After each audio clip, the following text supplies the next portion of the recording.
Yo, what's good people? So I have the rank 4 SIG 200 Indian Spider-Man gameplay here, and this guy is fantastic. Now I know a lot of people are going to be getting him from the golden track as a 7-star, the new subscription service thing which Kabam always likes to do. So I think it's important to mention straight out the gate, he definitely does not need to be duped to be good. However, being duped and especially being at SIG 200 definitely adds some very strong utility to his kit. Now keep in mind, Spider-Man here, he places his own buffs onto the opponent, up to 20 of them. For each buff on the opponent at SIG 200, you will reduce the duration of unstoppable effects, not just buffs, but unstoppable effects in general by 10% per buff on the opponent. So at 10 buffs you completely shut off their unstoppable, and he does the same to inexorable effects. The green icon which Serpent gains where you can't knock him back, yeah, he completely shuts that off as well at 10 buffs. Now his personal energy vulnerabilities will also be paused during special attacks and 5 seconds after at SIG 200 as well. This is great for ease of use. This just means your vulnerabilities will not be falling off as often, which in turn means more damage. But the greatest part of his signature ability you get at SIG level 1, because this does not scale. For every 25% of the opponent's missing health, your marked passive will gain 100% base potency.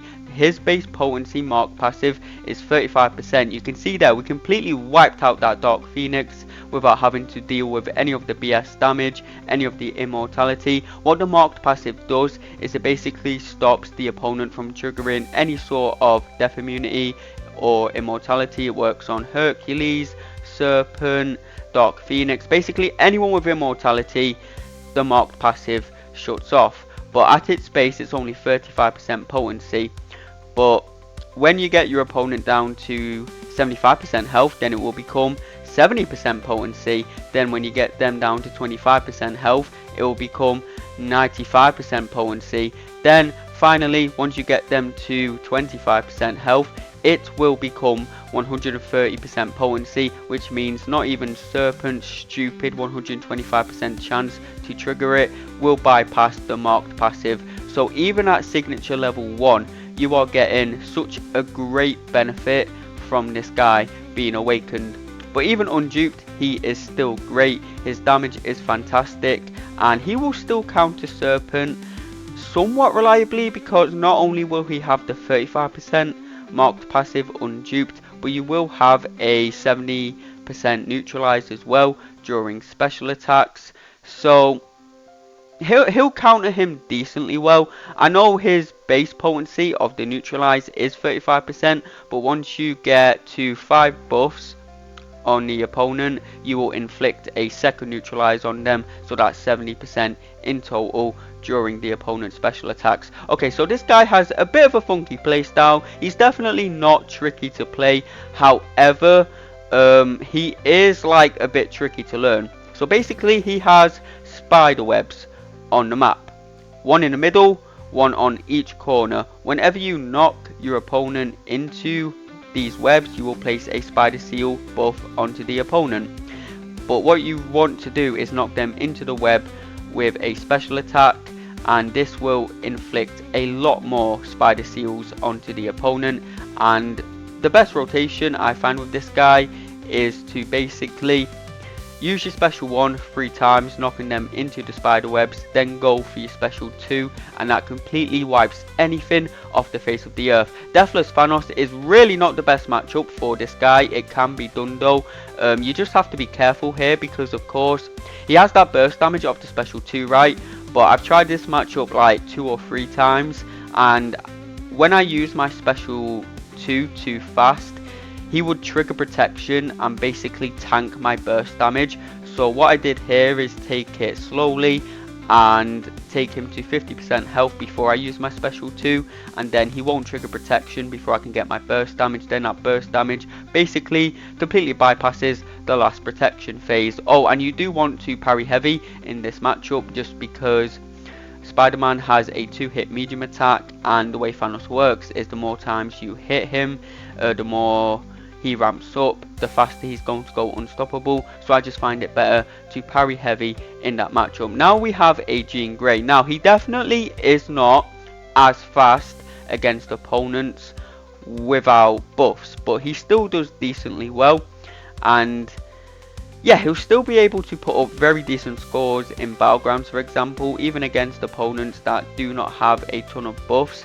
But the reason he's so great is he counters these very meta, annoying defenders like Serpent, Dark Phoenix, and he's also a pretty decent defender. You know, I think he's nearly as good as Nico. The only thing that doesn't make him quite as good is I don't think he's nearly as strong as a defender, or as bullshit I should say, because this guy's actually somewhat of a fair defender, unlike Nico, who just does unavoidable poison damage to you unless you get a great counter to her.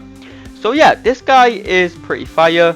I do think you do want to get him duped, but even if you're using him unduped, he'll still be able to put in a decent amount of work for you. Here we have a Terrax, and here I only use 2 SB1s, then go into my special 2. The reason you want to use 3 special 1s before going to your special 2 is when you get to 15 seals, activating a special attack will grant you a Fury passive. So that's what I like to do. I like to get a Fury passive off the special 1 when at 15 spider seals. Then I like to go to my special 2, gain another Fury, and that just basically smokes anything. But here I'm not even going to do that. I'm only going to gain 1 Fury off the special 2, and that still wipes out a Terrax. So, you know, against like lower cosmic defenders, you don't have to ramp him up fully. His special 2 still nukes. That was still 270k burst damage, which is pretty insane. I do like to start off the match with a heavy attack with this guy, just because I like to take advantage of the web in the corner. I don't like playing him with the web in the middle. I like to basically play around the web in the corner. I just find that much more comfortable and a lot less AI reliant. This guy, he really isn't AI reliant as long as you use this playstyle with him. A really nice thing about this guy as well is once you get to 5 buffs onto the opponent, they will act more aggressively when they're not in striking distance of you. So what this means is basically you can land easy intercepts with this guy, which is so nice for a change.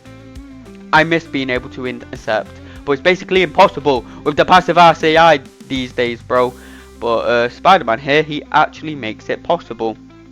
So is he a good defender? I've already basically answered that question in this video, but yeah, he will be a solid defender.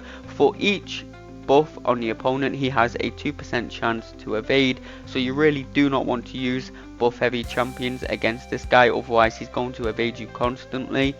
And obviously this is actually really useful on attack as well, because this can save you. You saw in the Yelena fight earlier on in the video, I got saved with the evade. Definitely got hit on purpose there, bro, just to show off the evade, like for sure. But other than that, his special attacks are pretty easy to evade. Oh yeah, one other thing I haven't mentioned about this guy is he will power steal the opponent whenever they gain a buff. So whenever you place a buff on the opponent or they gain their own buff, you will steal some of their power. So that's a really great piece of utility. So yeah, this guy's fantastic. He'll be a great dual threat for Battlegrounds. Much better attacker than defender, however though, so keep that in mind. You know, he's not going to be the strongest defender, but he will be decent on defense. But yeah, that's going to be the end of the video, fellas. See you all in the next one.